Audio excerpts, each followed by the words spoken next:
Have you ever wondered what makes someone truly indispensable? In any field, the people who thrive aren't just talented, they are needed. Baltasar Gracián once said, "Make yourself always necessary." When dependence ends, so does appreciation.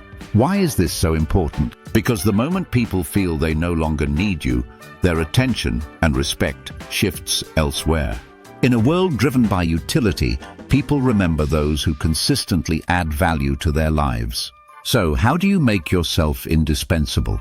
Be a source of solutions. Anticipate problems before they arise and position yourself as someone others can rely on.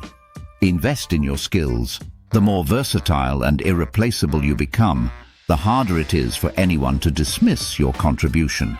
Nurture relationships. People depend not just on what you do, but on how you make them feel, respected, heard, and valued. Gracian also warns us, being indispensable doesn't mean creating dependence for your own gain. It's about maintaining relevance and building trust over time. Remember, in a world where everyone competes for attention, those who are truly needed rise to the top. So ask yourself, what value are you bringing that no one else can? Become necessary, and you'll never be forgotten.